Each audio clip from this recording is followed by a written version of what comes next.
Nintendo 64 collection video today. Gum chewing Nintendo 64 collection. Haven't done one in a while, I don't think. You know what? I don't know if I actually have any new games for this one, but you know what? Anybody new to the channel, or if you just missed it back then, we'll get a chance to see it now. I only have 9 games. I used to have, when I originally had the Nintendo 64 back when it came out. Actually, pretty nice collection for it. I kept all the boxes and manuals and stuff. There are some of those games I'd still like to pick up, like a 1080, Star Fox that I used to have, F-Zero X. You know, maybe even Ocarina of Time again. Surprisingly enough, you can get a lot of the really heavy hitters for the N64 for under $50, which not necessarily cheap, but it's not overly priced. I mean, you're gonna find stuff like Ogre Battle and games that'll push over $100. I'm talking loose, or I don't know, probably Paper Mario, right? I don't know how much Majora's Mask is going for. Anyway,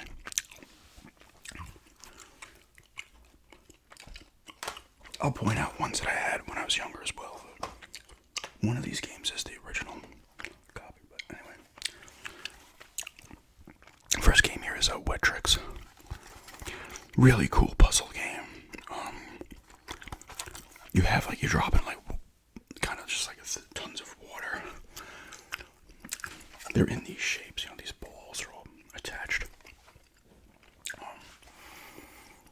And you have a thing below, and water's dripping into it. You don't want the water to go over the edges, so you're getting other blocks are coming down that you're building up walls.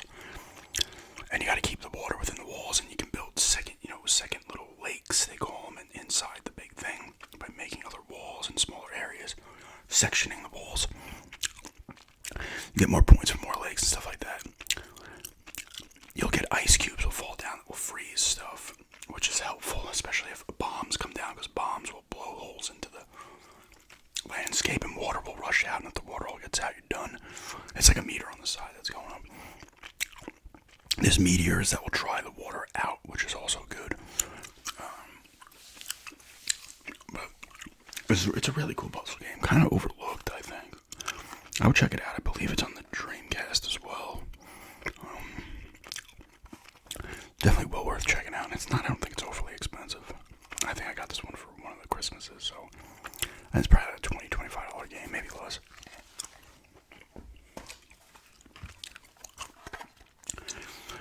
Here's one that you can get for fairly cheap, Star Wars Rogue Squadron. I think I paid $11 or $12 for this. Maybe it's a little busted up, but the first in the Rogue Squadron series, you're using X-Wings and stuff, and other snow speeders, and Y-Wing, A-Wing. I don't know if you use all those in this game. I've not completed this one. It's the first in the series. It's a cool game. It was actually kind of I can't say it was a cool concept because they were doing the TIE Fighter and the X-Wing games back on the PCs back in the 90s. But it's fun. You're usually playing stuff throughout the movies, I believe. Yeah. Rogue Squadron.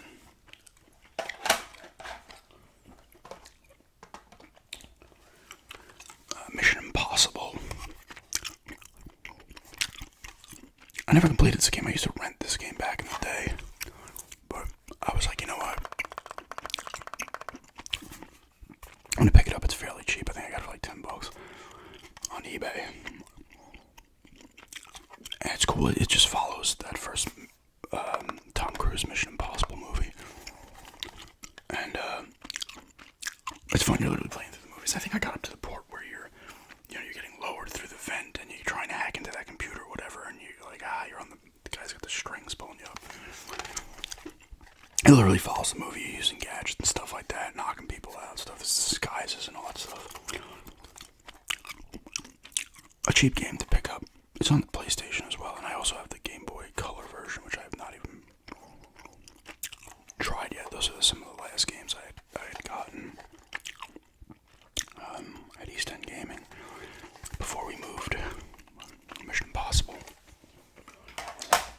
surprising enough, I don't know if there was like a thing where the other one just people didn't care. They made the Operation Surma for the PS2, Xbox, and GameCube, but they did not go strong with those games. Like, I'm surprised. I guess they just not sell well.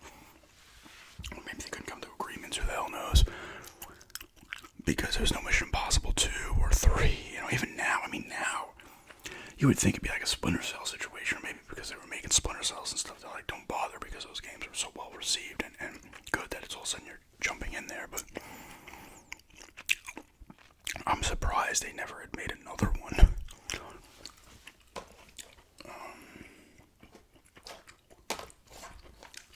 Here's the WWF No Mercy I've talked about before. I want to say it's Chris Jericho's autograph. I think somebody said it might have been where I looked. I was trying to look up wrestlers' autographs from that time. I'm assuming it's a wrestler's autograph because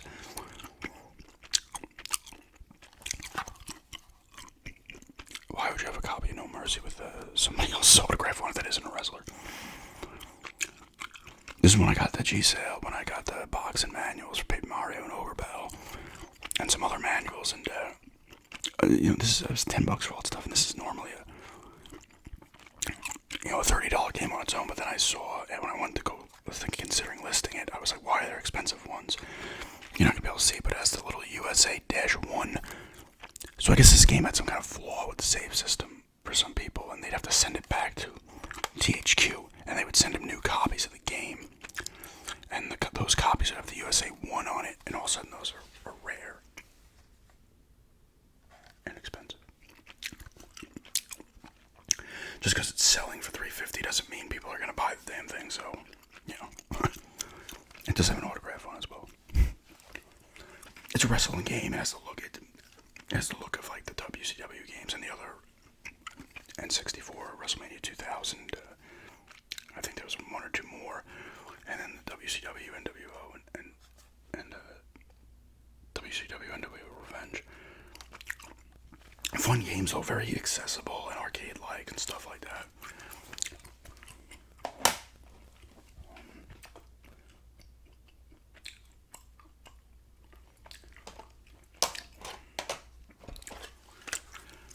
Turok, Dinosaur Hunter. I have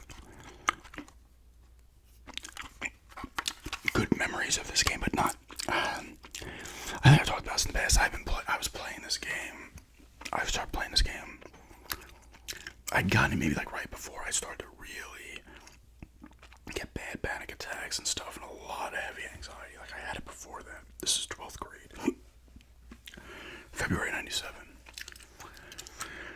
It was always there, but it was never overwhelming, and the true panic wasn't there, and then all of a sudden it came into play. I just felt awful for like a good 5, 6, 7, 8 months. Did not feeling like myself. I remember getting this. I needed to get a memory card at the time because I didn't have one, and this game required a memory card. You couldn't save on the card. But I remember playing it during that time and really enjoying it. It was kind of something that at least helped me get through that time.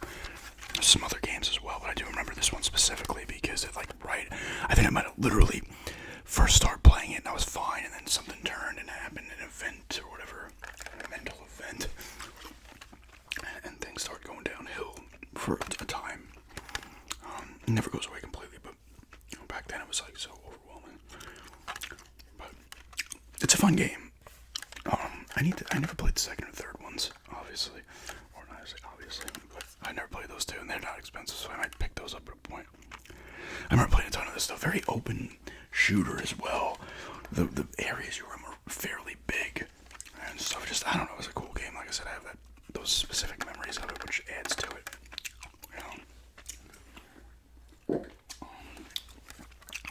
Cool game though, Turok. Let me just real quickly respond to this.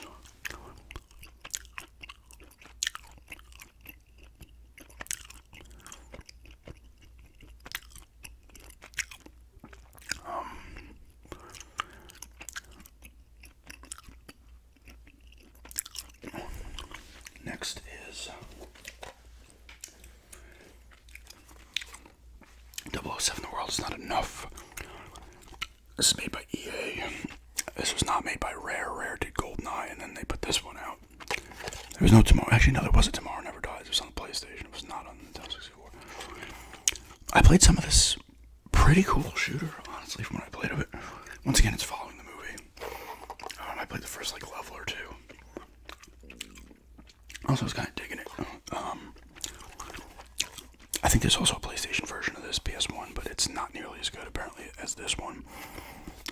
It's in first person again. I think the Tomorrow Never Dies game on the PlayStation was in third person. It's just fun. Like I said, these kind of games are cool. You're playing through the movie and stuff, and you're getting Bond, so you're getting gadgets, doing stuff. Now, the Bond games have come out. You know what? They haven't made a Bond game in a while, have they? But they've made a lot more Bond games than Mission Impossible games. This is a cool one. It's the blue card. It's always nice. There's No Mercy's the black card. There was green cards, I think. Games would have gold cards. Like Ocarina of Time had a gray and a gold card. There was yellow. Donkey Kong 64, I think, was a yellow card. Road Rash was also a black card. This game here is not my original copy, but I had the purple. I think it was a purple. No, it was a blue card. Originally, I can't remember. But this is the gray card, Scooby-Doo. Classic Creep Capers. Great game. If you're into Scooby-Doo, you're gonna love it. It's like a point-and-click type game. It's more involved than just point-and-click, but it's that kind of adventure game. It's fun. I think it's only it's short, unfortunately. There's like 4 maybe mysteries to solve, and I think there's 4 actual mysteries, and then one little end thing where the gang has been captured, and I think you're just maybe Scoob and Shag, and you gotta save them. But you are just Scoob and Shag in this, but you interact with Daphne, Fred, and Velma. There's the night one, the tiki one. I think there's the one in the mountains in this one. Oh no, is there? Yes, I want to say there is. It's very much like the one that came out on the Genesis, which I would love to get, but it's a pricey game. I'm trying to find a loose copy of that game for like under $60. Like it's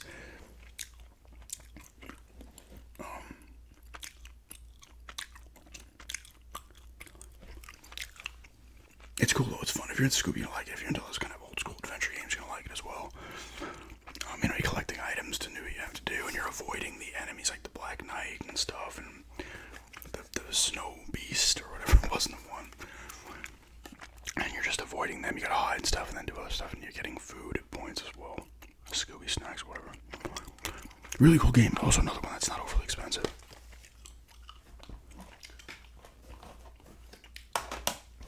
Two left here. Castlevania 64. This game gets shit on. I remember I had this when it came out. I got it when it came out. I think I got it in maybe 99 or late 98. I don't know when exactly it came out. It probably doesn't have the date on there. But I enjoyed it. I thought it was a cool game. And I played some of it when I got this copy. And honestly, I still enjoyed it. I maybe get around to playing more of it, but use 2 characters. I forget their names. I don't even know if they're Belmonts. There's a girl and a dude you play as.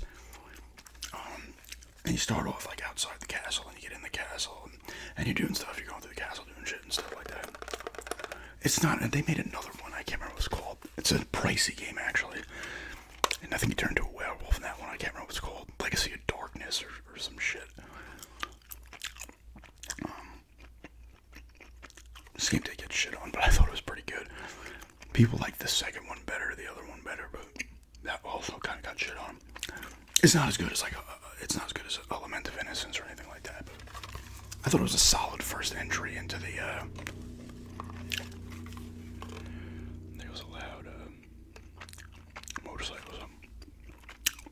I thought it was a solid entry to the Castlevania series. Another one that's not expensive. I think I paid like $25 for this.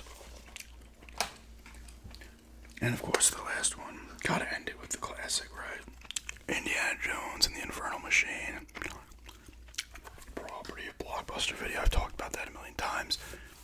This game got canceled. My friend had pre-ordered it at GameStop, and they were like, "Yo, we gotta cancel that pre-order. Give your money back that you put on it, down on it." It also didn't come out, but it came out in Blockbuster. I went first to rent, and then I bought a copy of it. I think it was $30 when I bought it. It didn't have the box, but I sold the box a while back.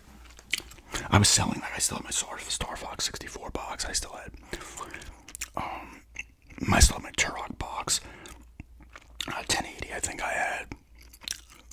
Road Rash, maybe a couple others, and I was like, I don't have any use for these right now. I'm just gonna sell them. Couldn't sell the game though. Did not come with a manual, but just a sick adventure game. I guess part of the reason it got, it's weird it didn't get canceled because it was made and shipped out, but for some reason they were like, we can't put this out all over the place. It was very weird. It's also on PC, but there was a lot of bad glitches in this game. Like, you would get stuck in the environment. You would just fall through the game, like through the environment. There's one where you're in a river raft, and you're going through the thing, and you would get stuck on a rock, and you'd hear your raft just going, pfft. Me and a friend knows a joke about that. Pfft. There's a lot of glitches, but it's a great adventure game. Awesome varied environments. I want to say I did a gameplay on this channel, and I think I definitely did a couple gameplays on my old channel as well. I'd love to get that sticker off at some point, though. But it's this is one of my favorite games of all time. I've talked about it. It's in my top 5. The guy that got the voice Indy actually sounds very much like Harrison Ford. It isn't, but a good sound alike. I said you're exploring, you're finding treasures in each level as well, kind of as the collectibles. You get different weapons, you're fighting different bugs and sharks and spiders, snakes, of course, other enemies. I'm pretty sure the end of this involves aliens. So this was before Crystal Skull. This came out like 90. Actually, no, this came out like 2000. I'm sorry. I should say, yeah, 2000. Just a fantastic game. If you're into indie games, get this game. It's a bit pricey. You can get it on Steam as well. Actually, you know what's funny? I think I bought it on Steam because I got like the indie pack. It was Emperor's Tomb. It was Infernal Machine, and it was Fate of Atlantis, I think it was called, and The Last Crusade, the point-and-click games from back in the day, early 90s, late 80s, whatever. I don't think there was any others in that pack. And I tried to play the Nintendo 64, well, the Infernal Machine, and it just was like, I was like, oh, that's interesting. It's glitched out on here too, great. I don't think I tried again, but it really is a fantastic game. Check it out. And you probably get it for $100, I would think. A loose copy. I feel like it's lost a little value. It's so good though. It's so good. I have a lot of good memories of this. Me and my friend would play it. We would switch off playing it, parts of it, and we had another friend there who would yell out clues or hints. He'd be like, oh, you should try this and stuff. From time to time. Another game with really good memories.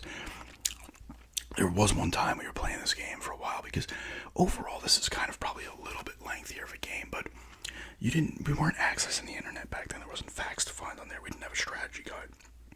So you get stuck for an hour and a half, 2 hours trying to figure something out. I remember we were playing it one time for 5 or 6 hours, and we were both like, listen, we gotta go take a walk because if you play, anybody who plays games knows, you play games too long, you get this weird tunnel vision. You're almost in the game, and your brain, you turn off, and you're like, you get this weird brain fog where you think you're in the game.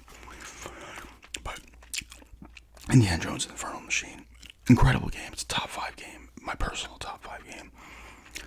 It's that good. Check it out if you can. If you get it on Steam, grab it on there too, because it's probably less than $10 on Steam. Just as long as it works. I don't know, but yeah. Indiana Jones, the Infernal Machine. But yeah, that's my small Nintendo 64 collection. It is one that I do want to grow out more, but stuff like F-Zero X for sure and Star Fox 64, both love, and they're not overly expensive. F-Zero GX on the Cube is $100. I was like, oh my god.